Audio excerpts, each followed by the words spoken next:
Welcome, everyone, to What to Watch Live, the show where we discuss the best in TV and entertainment this week. My name is David, and today I'm joined by my fellow Xfinity editors, Nicole.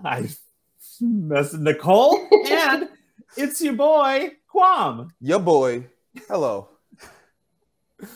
I don't know why I butchered your name, Nicole. It's fine. It's a very hard name to pronounce. It is so uncommon. You never hear it. I'm so glad that you're both here with me today. Happy belated Memorial Day. Hope you enjoyed your day, your time off, your long weekend. Thank you. We're here, well rested. Hello to everyone. Welcome across Xfinity platforms. Hope you had a great Memorial Day too, and maybe you're watching us on the Xumo Play channel. Xfinity What to Watch on Xumo Play. You can watch us 24/7. Go check it out. We are happy. I don't know. I said we are, and then I felt like I needed to say Penn State. We were just having this conversation before the show. I'm just derailing everything. Hey, let's get right to it. We have a great show. On today's show, Quam will help us celebrate Black Music Month. Nicole will reveal the fun and games you can enjoy for free this week. We'll reveal the TV shows and movies we're currently excited about. And we'll be joined by the star of the new A&E series, Stone Cold Takes on America, the one and only Stone Cold Steve Austin. All good things. So let's get things started with a salute to Black Music Month in a segment called What to Watch This Week. This Thursday, June 1st, marks the official start of Black Music Month, and Xfinity's got everything you need to celebrate, whether you hail from the East Coast, the West Coast, the Great North, or the Dirty South. Thanks to our very own music editor, Quam. Quam, what do you got for us? Thank you so much, David. And if you have not heard, hip-hop is turning the big 5-0. And what better way to celebrate hip-hop music than to take a walk through the history of the genre? We're going to visit different regions of hip-hop throughout the U.S. and highlight key shows and movies that can teach us a bit about the genre's history.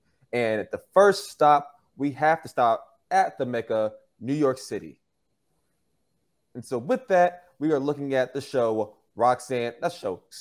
movie Roxanne. And Roxanne really stands out for me because as a genre, hip-hop has historically been dominated by men, and the women of hip-hop often get overlooked and even sometimes forgotten.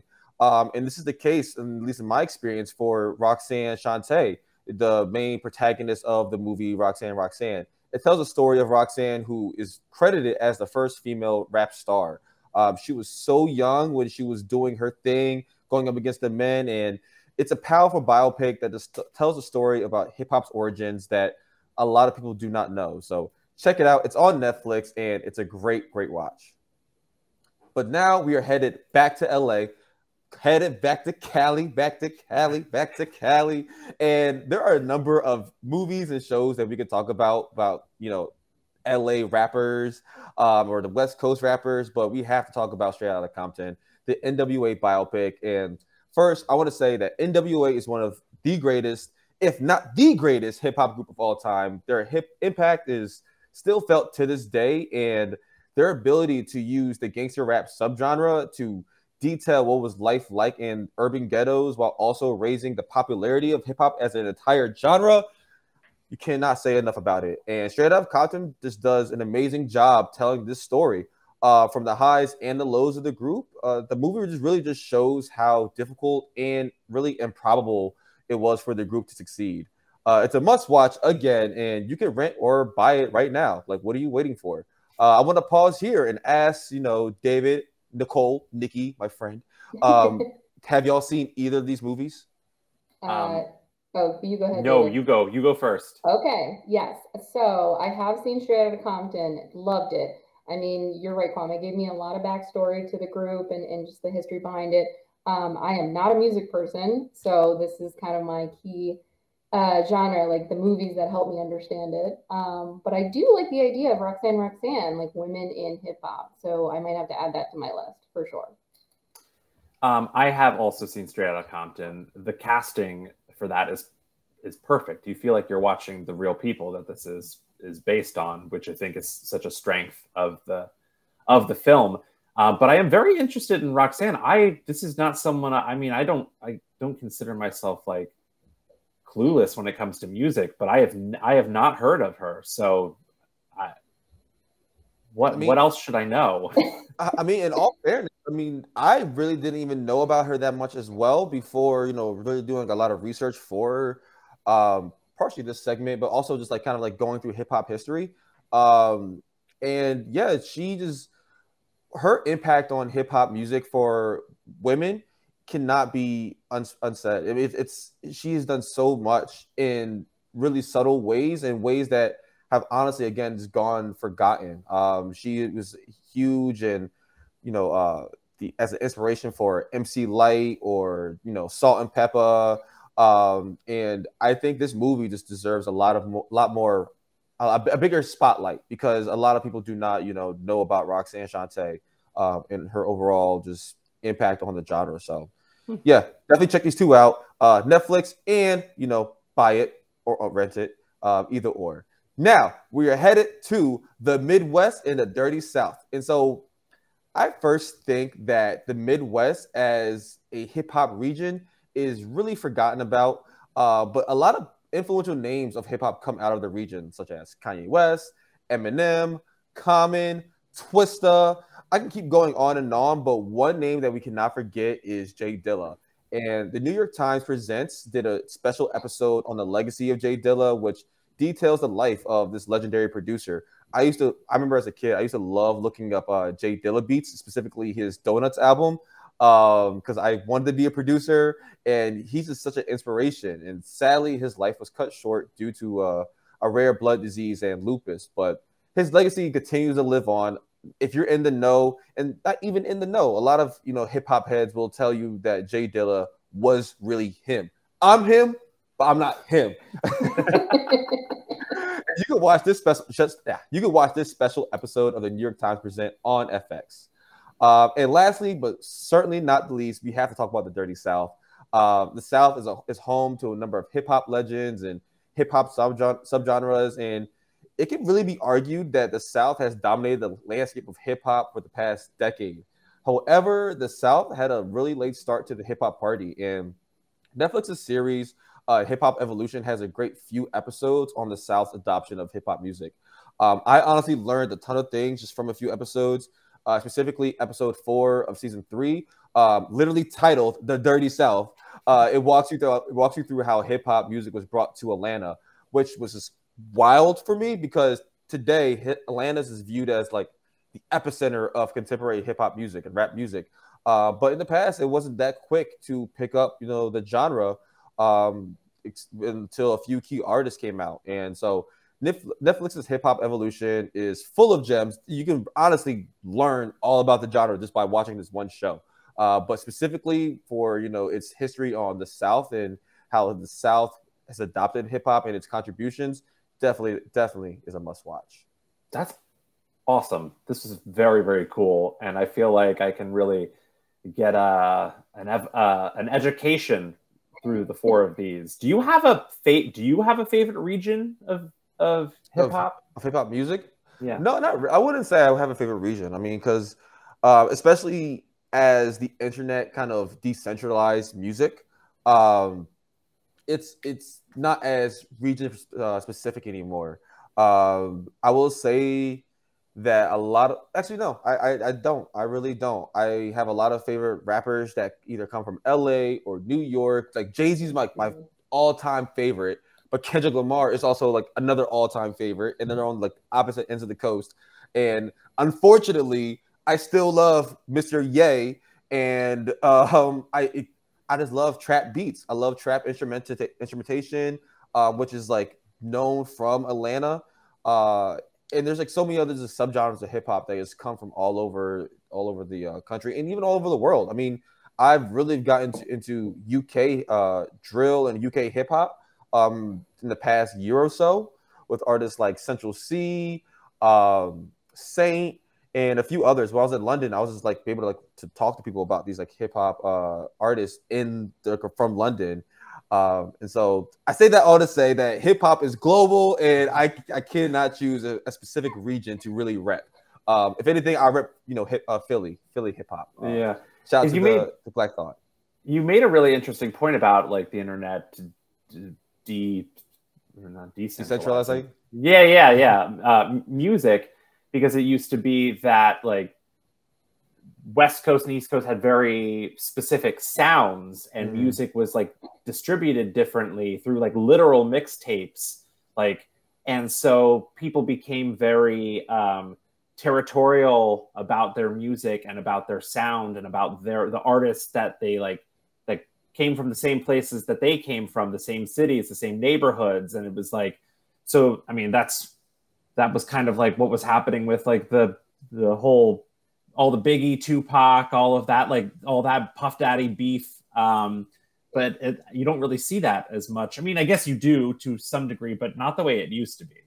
No, I think it's one of the things that have kind of been lost in the hip hop culture is that like, I think people still love repping where they're from, but it's not necessarily a particular like, oh, this is the East Coast, so we don't like the West Coast, or you have a lot of times where like people from different areas take sounds from other areas, and I will still say that there is a lot of regionality still plays a role. Like if you hear a rapper from say Florida, they're going to sound totally different than a rapper say from Chicago, even if they incorporate similar music styles. I think regionality still plays a role. I just don't think people rep it as hard. So yeah, probably for the best.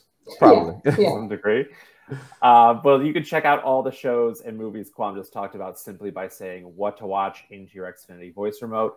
And Kwam, if people want to deep dive into all of your incredible stuff that you've curated around this month and hip hop and everything else, what should they say? They can just say Black Music Month into their Xfinity voice remote. Perfect. Next up, the survey says it's time for Free This Week.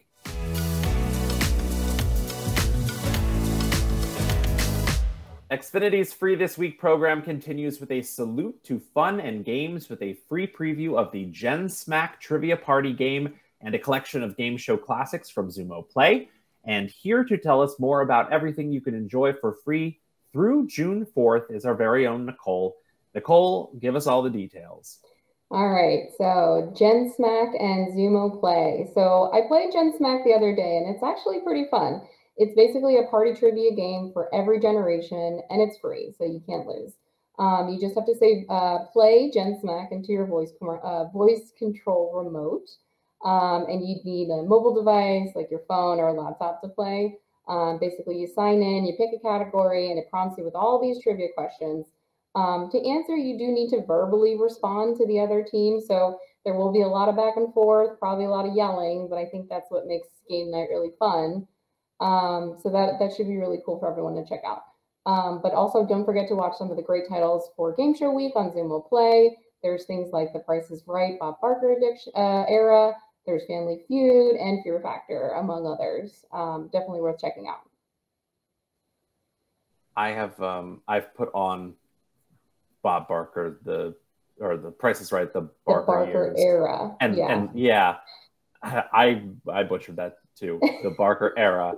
And like fallen asleep to it. It's so comforting to me listening to old Price is Right. It just lulls me right off to sleep.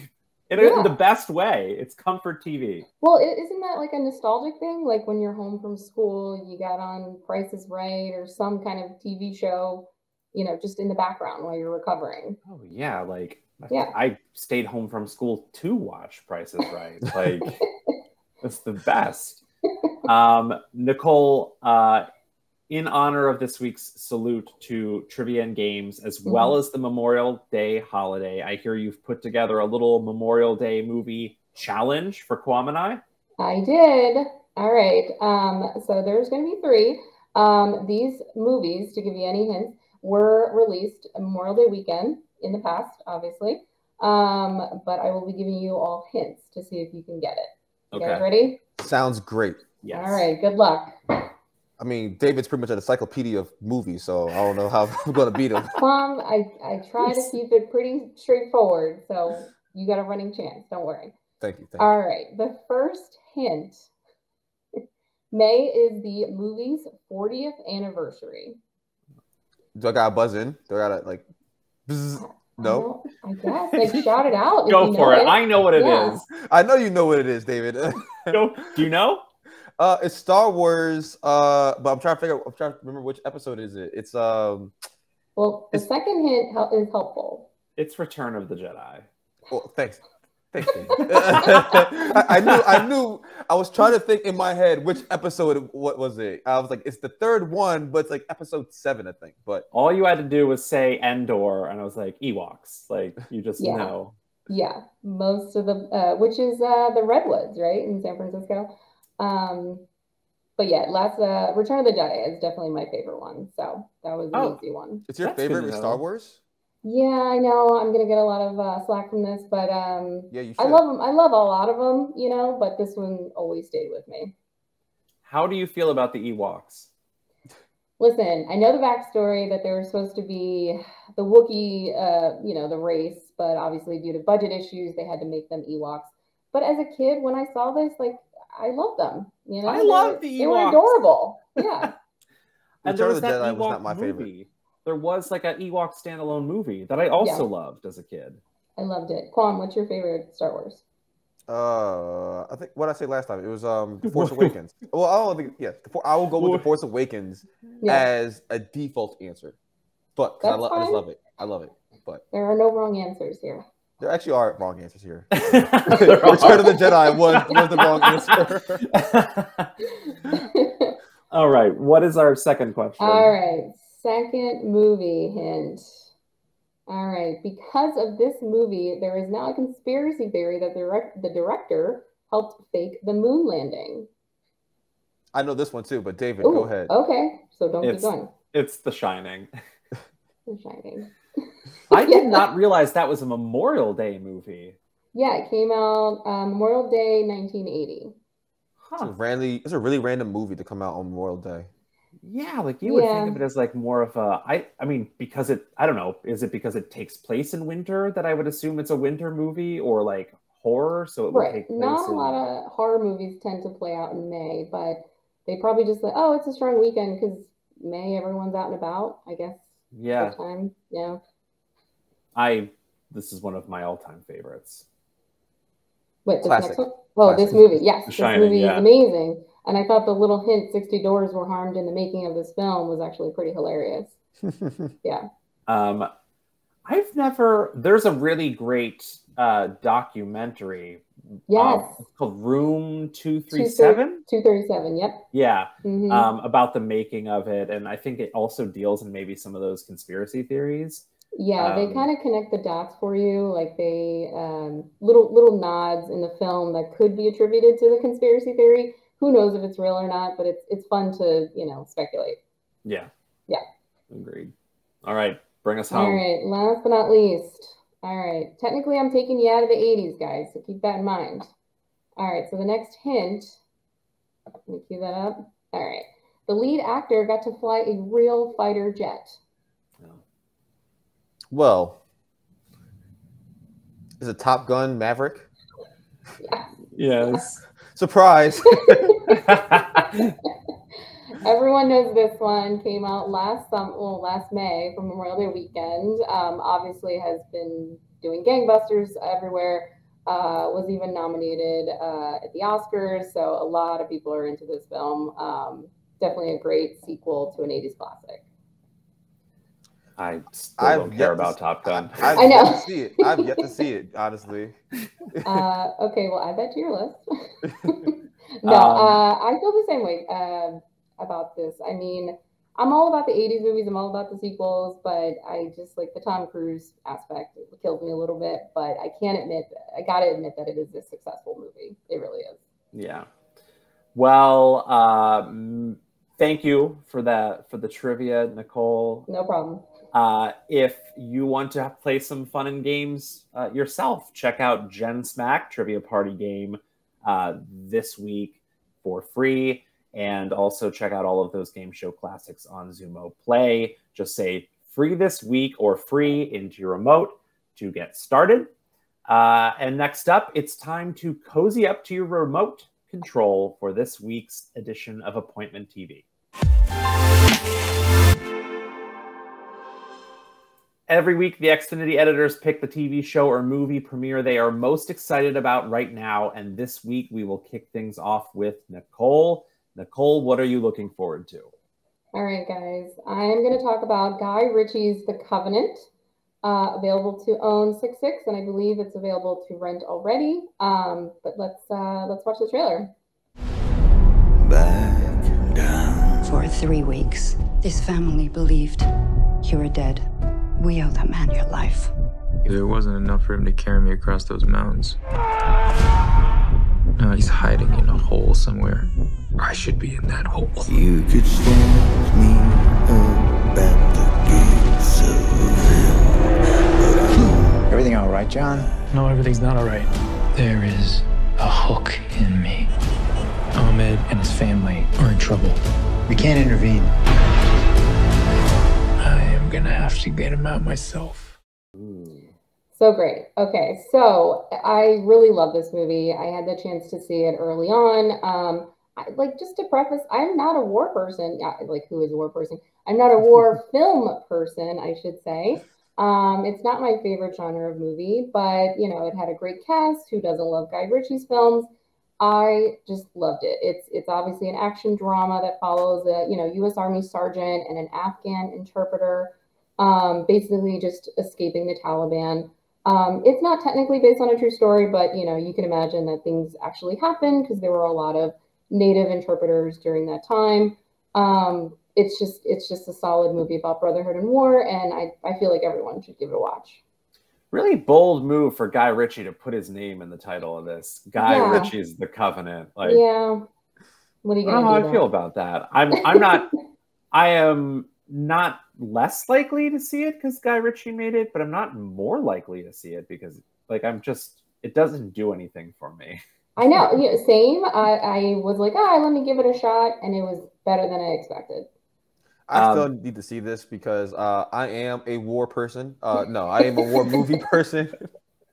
And this one just looks pretty exciting. And also, I'm a fan of Jake Gyllenhaal. And I think he just is great in everything he does. And who doesn't love some retribution and saving your boy? So yeah, I like Gyllenhaal a lot. And this is maybe the third war movie he's done. I know he did Jarhead, I think it was called.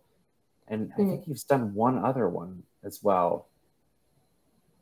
I don't know. Yeah, I'll have to get back to you on that. I'm thinking of him with a shaved head, but I just might be thinking of Jarhead. But this is. I'll check this out. Not because of Guy Ritchie. I'll do it for old Jake. What do you get Guy Ritchie? It's just such a weird. It's just such a weird. It's not even like other movies he's done.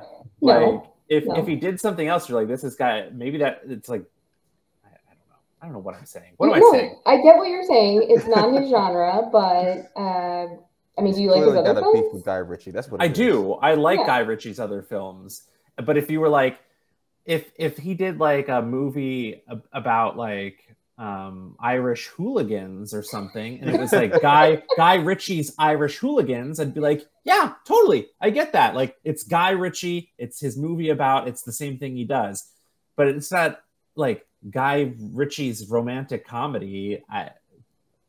That might be next. Who knows? Now he needs to put his name on literally everything he does. I hope he does. Well, thank you, Nicole. I'm gonna check this out. Quam, what are you looking forward to this week? Oh, well, speaking of Irish hooligans, I'm looking forward to Always Sunny in Philadelphia. If you have not seen this show, I don't know how you're living life, but let's check out a trailer.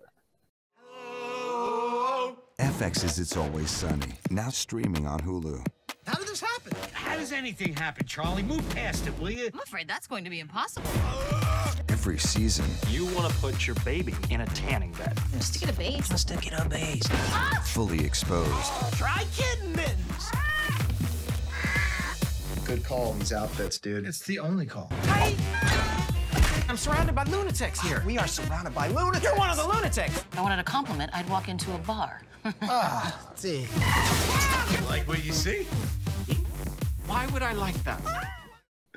So I really love this show, mostly because of the raging narcissism. If you're, again, unfamiliar with the series, it follows a group of misfits referred to as the Gang, who run a unsuccessful Irish bar in South Philly. Me being a Philadelphian, the show is very high-key, very Philly. David, Nicole, please speak to this. But I just feel like pessimism and narcissism are just like attitudes that are staple to Philly culture. And I personally blame Philly sports, but that's besides the point. Always Sunny is hilarious. It has an amazing cast, and yeah, if you haven't watched it, you should definitely check it out right now. It's streaming on FX. Like, there's so many seasons, like what, 14, 15 seasons? Like, watch it right now. It's great comfort food. I concur as a fellow resident of Philadelphia. I love it. I've been with it since season 1, and I'm so excited for it to come back. I mean, it's so ridiculous. You have to watch it. It's just great. Yeah.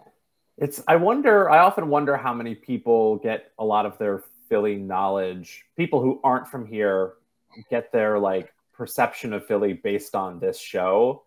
Because one time I interviewed Sophie Turner, who was Sansa Stark in Game of Thrones, and she had asked where I was from, and I said I live in Philly, and she said, "Oh my God, I'm such a huge It's Always Sunny in Philadelphia fan. Like, I've always wanted to come to the city and go to their bar." But she's like, "I know it doesn't exist." And I'm like, well, technically it does. Like, it's not the exact same bar. It doesn't look exactly the same, but they do have a bar. And she's like, "Oh my God, are you kidding me? I have to come and go to that bar." And I was like, sure. She's gonna be very disappointed. She will be. She's very disappointed. Yeah. I didn't want to disappoint her. I wanted to give her hope that she could experience something like it if she came here. It's not too bad, guys. And I think every now and then, like, was it Mac and Dee are the owners? They will stop by every now and then and do like a surprise appearance. And I mean, even Danny DeVito came by once. So it's pretty exciting, you know? So, yeah, I guess. But if you're looking for a recreation, it's like going to that bar that Cheers is based on in Boston, and it's just it's not the same thing. It's like, it's a bar. Yeah, it is just a bar. Yeah. All right. It's me. What am I looking forward to? My pick for the week is I Think You Should Leave with Tim Robinson, which premieres for a 3rd season May 30th on Netflix. Let's take a look at a clip. By the end of 2022, Corncob TV won't be available on your cable menu. That means you won't be able to see some of your favorite TV shows, including... Yes. Never let the party die! I don't know if you're allowed to do that. I cannot talk about it without crying. Here we go. Whoa! Everybody clap so he's got to come up. See, you got to come up. It's absolute chaos, as you can see. If you're unfamiliar with Tim Robinson, he's an actor and comedian who's probably best known for his stint on the cast of Saturday Night Live, or the very excellent but very short-lived comedy series Detroiters, R.I.P. Detroiters. As you probably guessed from the clip, I Think You Should Leave is a sketch comedy show that leans heavily on cringe humor in very absurd and often surreal situations. The first 2 seasons of the show are only 6 episodes long each, and each episode is only about 16 or 17 minutes. So you can literally watch the entire series so far in 3 hours and 15 minutes, which is pretty amazing. It's like just a decent afternoon.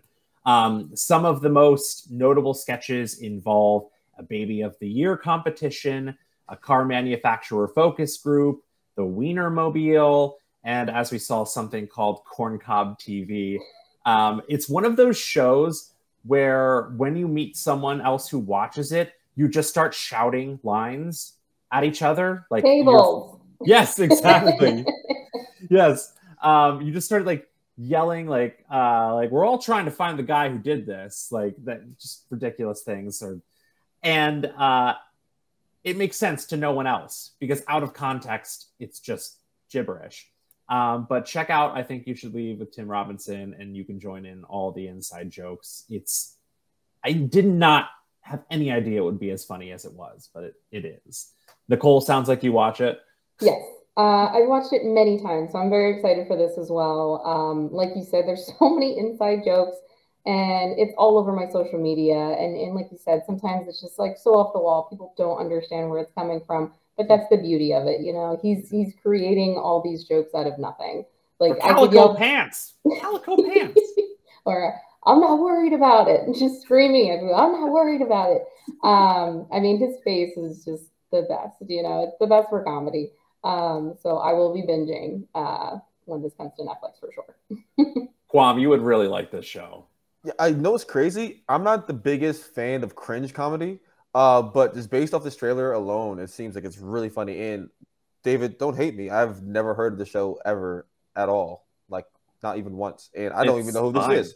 Like this guy's just smiling at me. I'm like, who are you, bro? But I do love like random references to stuff. Like I'm a meme connoisseur, and so I will like say random memes, and like no one knows what I'm talking about. So I can totally understand y'all having your little insider kiki moment over here. But I will be part of it, so I'm definitely gonna check it out. I'm almost positive because I know you love memes. I would bet you have seen a meme from this show. Like the hot dog costume one is a big one because people use it. The general thing is like someone crashed a Wienermobile into this building and he's there wearing a hot dog costume and he's joining in the angry mob to try and find out who crashed the Wienermobile. And so there's lots of opportunities to use we're all trying to find the guy who did this meme. That's you describing it. It's like making me actually crack up. Because that sounds like hilarious.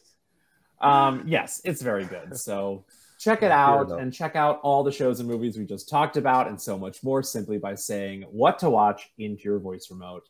Next up, if you are ready for the next segment, give me a hell yeah. Hell yeah! It's time for Hangouts. Brand new A&E reality series Stone Cold Takes on America follows retired WWE superstar Stone Cold Steve Austin as he travels the country in his RV, accepting challenges from everyday people that push him outside of his comfort zone. I recently realized a childhood dream by sitting down with the 6-time WWE champion and Hall of Famer for a new episode of Xfinity Hangouts. Here is a sneak peek at our conversation. Hey, I'm Stone Cold Steve Austin, and I'm hitting the road to take on any challenge that's brave enough to take on me. I'm attempting to drift race. I'm about to learn how to fly a helicopter. I think you can do it. Hell yeah. Let's have some fun. I see you laughing over there. And raise some hell. You guys think I can get a strike? From the desert to the ice, from 2 wheels to 2 rotors. You never know where I'll show up next. Can I take your order, please? Because I may be retired, but I ain't taking it easy. I'm taking it on. Let's get it. Oh, hell yeah! At that 1996 show in Hershey, I bought my very first wrestling t-shirt, and it was this right here, Austin 316. And I'm very nostalgic and have a hard time throwing things away. So I had all my first t-shirts made into this quilt here, along with my Mankind shirt. And I have in the back here another one from your return after being run over by Rikishi at the First Union Center in Philadelphia, Unforgiven. Your face is all over this quilt. You know what? My niece graduated from Texas A&M University. She went to the law school in New York City. She passed the bar. She's now a lawyer in Manhattan. And she was at a thrift shop or whatever they call them these days. And there was this old Stone Cold shirt. And I think the price on it was close to $300. And she FaceTimed me. And she goes, Uncle Steve, you're not going to believe what I found. And she showed me the price tag on it. Those old vintage shirts from some of those licensees are some of the most sought after things in the world. And like, I wish I would have known it back then to held on to some of them now, because I did a real bad job of collecting my memorabilia because I really wasn't into it. But those shirts have held up. So especially that was a classic. And here's a quick story. Yeah. But when I first came into WWE, you know, Mick Foley was coming in, Vader was coming in, Mark Merrow was coming in, Mark Henry was coming in. And they had all these merchandising ideas for those people that didn't have nothing for me. And so finally, long story short, they wanted to do a t-shirt. And Jimmy Miranda comes up to me and says, do you have an idea? And I said, you damn right I do. Austin 316 on the front, because remember, I cut that promo in Milwaukee in 96. And I said, carve in a skull in the back and put a Stone Cold on it. And they put the smoke coming out of their eyes. That was their idea.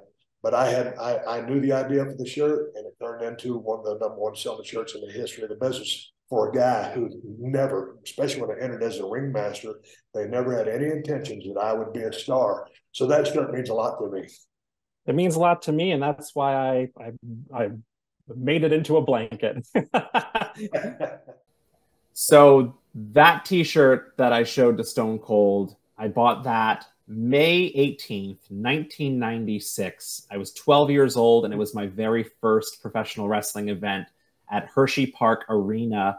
And that night, Stone Cold wrestled Jake the Snake Roberts and won. And so it's really got a special place in my heart, which is why I couldn't possibly throw it away and had to and it also doesn't fit me because I was 12. I mean, to be fair, something I wore when I was 20 wouldn't fit me either now. But I digress. I had them all made into this quilt so I can keep them. And I think he really appreciated that. And I want to say one of the things that I love most about Stone Cold Takes on America is that we see a lot of behind the scenes footage of Steve's road trip. You meet the producers, the camera people, the sound guy, other members of the crew, and we see them riding around in the RV, chatting about their experiences, which helps break down some of that phony reality TV gloss that we've become so used to. There's even a moment where Steve is messing around outside the RV somewhere that they went, and a cop beeps at him because he's in the middle of the road. And he's like, oh, sorry. And he has to jump off the road real quick. But as a longtime pro wrestling fan who grew up watching Steve, I've always known him best as this ass-kicking tough guy who drinks beer and rides four-wheelers and rarely cracks a smile. But if you've followed his post-wrestling career, whether it's his podcast or some of his other TV ventures, you've definitely seen a side of him that's a little bit different. And I think this show reinforces that in a big way as he goes bowling with senior citizens. He tries his hand at some flair bartending. He goes ghost hunting with a paranormal investigator. And while we were filming this episode of Hangouts, our producer, Hillary, who you both know, but people out there don't, she remarked that she was surprised by how charming he was. And he is. He's charming. He's funny. He's very intelligent, which I don't think the average person expects from a pro wrestler. So that's among the reasons why I love the show and really enjoyed my conversation. Can I just say, you holding up your shirt, just the eyes, it was just like childlike wonder the whole time. I loved it. It said a lot. Thanks. Yeah, I mean, who would have ever thought back then that I'd have the chance to be able to show my original Austin 316 shirt to Stone Cold Steve Austin? Would have known. 360 moment. You gotta love it. And I mean, sorry, I was gonna say, yeah, I think, you know, him peeling back the layers of, like, you know, the Stone Cold, you know, Steve Austin character, and showing like who he really is an amazing thing. I mean, I think you have to be like, in our heads, we see these characters on screen, especially wrestlers. We have this like perception of them, but to play those roles and you know, Steve Austin, he did some iconic storylines, you know, with him and The Rock, and so he had to have been, you know, just very charismatic and just thoughtful about his performances, and so it doesn't surprise me of how, you know, intelligent he is and just how funny he seems to be. Just because it takes a lot to put that into a performance, you know, when you're wrestling. Yeah, I mean, we just talked about this a couple of weeks ago when we were talking about Batista and in his movie and his career, and how he played like the same kind of like Hulk smash type wrestler, but now you see what kind of range he has and how funny he is. And I think a lot of these guys have that because they have to. But the average non-wrestling fan just thinks of, like, I think just a bunch of meatheads just punching each other, you know. To be fair, he was smashing beers and it's true. That's one of the funniest things we talked about. He was so bad at flair bartending, flipping the bottles and the cans and stuff. When he like made a career out of catching beers that were tossed to him from ringside in the ring, it was his thing. He would catch a beer, but man, he was terrible at flair bartending. The little things you don't even know, right? It looked fine when I was a kid. Like, looked like he'd been doing it for years. Yeah, he's not great at it. And so my conversation was it was a lot of fun. We talked about his beer. We talked about his first experiences going to see live wrestling. We talked about the wrestler that he would most like to take a road trip with, which was really, really an interesting story. Who is it? I want to know. It was Mr. Perfect, because he said, and you can see him tell this story much better, but he said that when he was in WWF and Mr. Perfect, Kurt Hennig is his real name, was in WCW, they were in different organizations, but they would often come to the same cities or leave the same cities at the same time and cross paths with each other at the airport. And he said, no matter where we were, no matter what we were doing, he insisted that if you met him at the airport, you stopped, you went to the bar, you got a shot of whiskey, you gargled it, and then you went on your way. And that's what he did with Kurt. And he said he was the most fun guy. He was very funny, open for anything. So he said he would have loved to have taken a road trip like this with Kurt Hennig. Maybe season 2. Well, he's dead, so. Plot twist. Yeah, so that's a whole different kind of show. Yeah. I think. Wait, is that the Ghost Exorcist show? Or it is. Yeah. Show? Yeah. Stone Cold takes on the paranormal, I guess. But yes, Stone Cold Takes on America airs every Sunday night at 10 p.m. Eastern on A&E. And you can check out my entire conversation with Stone Cold Steve Austin right now by saying Hangouts into your voice remote. And that will do it for today's show. That was a quick one. Thank you to my fellow Xfinity editors, Nicole and Quam, for joining me this week. Special thanks to the Texas Rattlesnake, Stone Cold Steve Austin, for hanging out with us. Like I said, catch Stone Cold Takes on America every Sunday night at 10 p.m. Eastern on A&E. Thank you to Brad, Josh, Adela, all our producers, everyone behind the scenes for making the show run. If you want to check out the TV shows and movies we talked about this week, get more of our entertainment recommendations, or watch us interview huge celebrities, just say what to watch into your voice remote, or tune in here every Monday at 4 p.m. Eastern for a new episode. Check us out on the Xfinity What to Watch channel on Xumo Play. My name is David. Thank you so much for watching What to Watch Live.